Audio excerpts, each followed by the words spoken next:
Well, hi there. My name is Mark Hundley, and this is Live at 5 for a Thursday.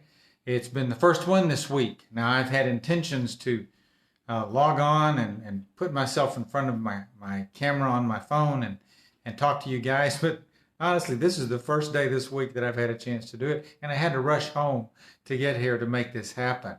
Um, Gosh, I've been away so long, you probably just forgot about this bald-headed cowboy type dude. Anyway, so I'm hopeful that perhaps you'll have a chance to log on now or later and listen to what I have to say. It would be fun to have that happen. Um, I was thinking, and I'm going to do this again tomorrow to finish out the week with two at least for this week. But I was thinking about what to say today, and then it hit me. I couldn't resist talking about the fact that struggle is not a four-letter word.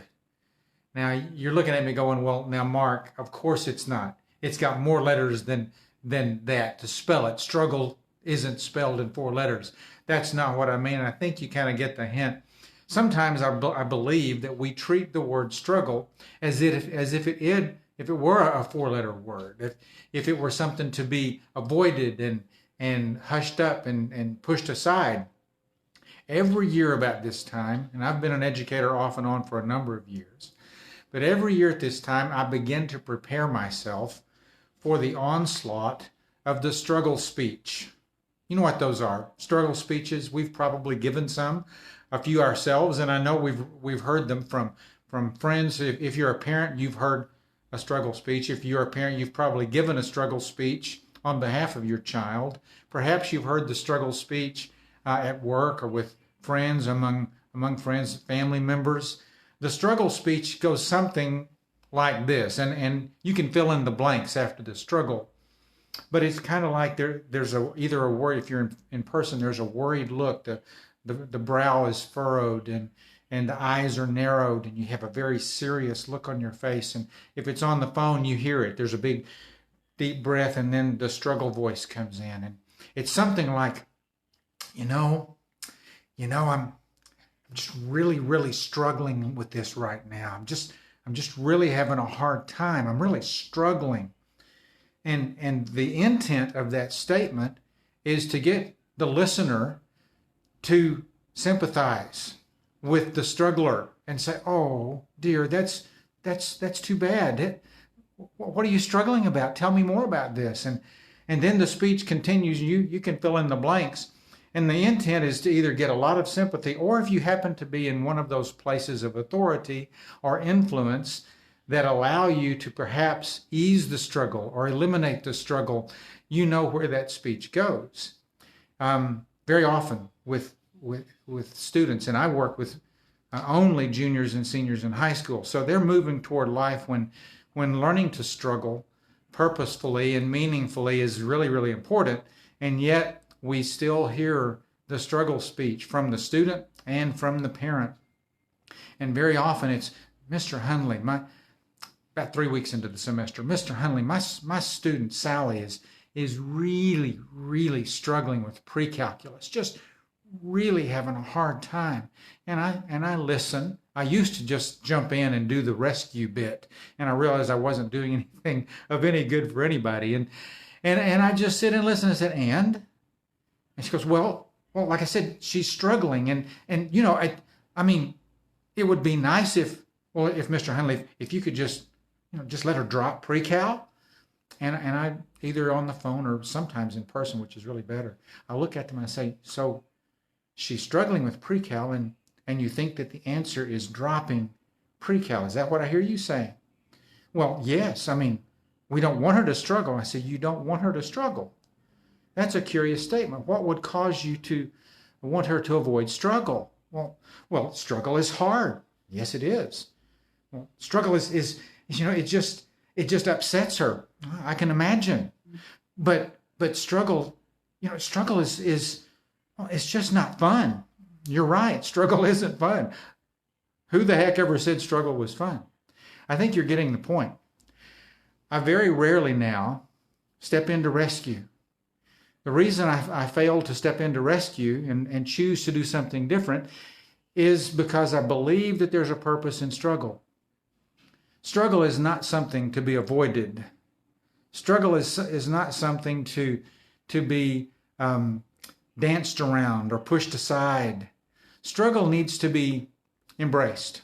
We need to learn to embrace the struggle and ask some questions. And I've really, as my years have grown and I've grown older and older, I've learned to ask myself and others what I hope are meaningful questions. I'm not sure they always are, but I work to make that happen. And when the struggle comes my way, I stop and say, okay, I'm struggling. What is the struggle? What is the nature of the struggle? Where have I've struggled with this before? How often have I struggled with this in the past? What have I done to address it? How has that worked?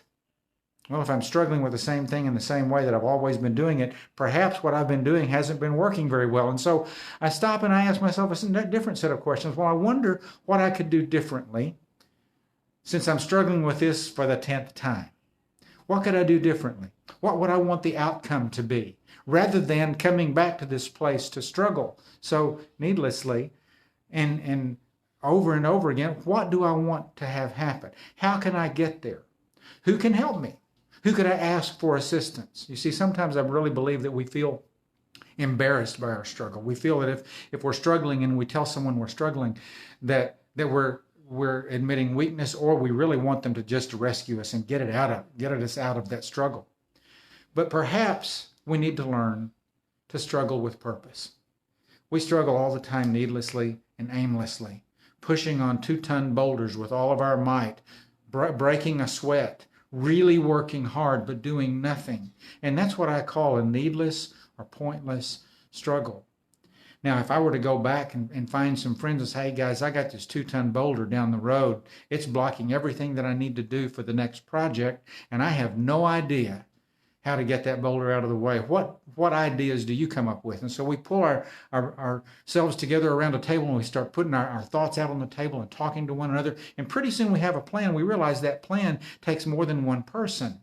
It takes a lot of different sets of ideas and tools and approaches. And so we attack that thing together. And the struggle then becomes a project. The struggle then becomes something that we're moving toward with purpose, that we're going to remove it and put those things aside, and maybe even find things to do with the pieces of the boulder that we break up and push aside. I want to encourage you to do something. I want you to pay attention to the number of times you listen to people, hear people whine, and it is a whining. I do it all the time. I'm not afraid or embarrassed to say that when I talk do the struggle speech that I whine. But there's a whining that goes with it. Listen for the number of times that people say, he or she is just struggling. My son is so struggling. I'm struggling. I just don't know what to do. I just wish it could go away.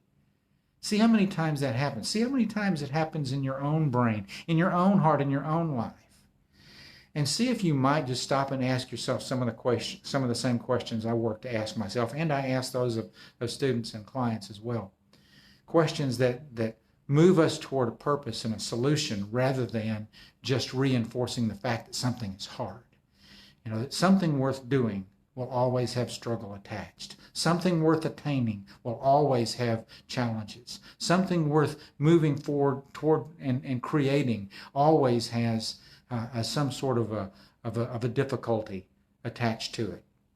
So pay attention to it and learn to start embracing the struggle. And when you hear yourself start to do the struggle speech, stop and ask the questions instead. How can I take this struggle and how can I make it a purposeful one? Because I promise life will be better, you'll be stronger, you'll be more directed and more meaningful in the way you approach your life. I hope you have a great evening. I look forward to seeing you tomorrow. I'm not sure what I'm going to talk about, but I bet we're going to find something. Take care of yourself. Good night. Peace.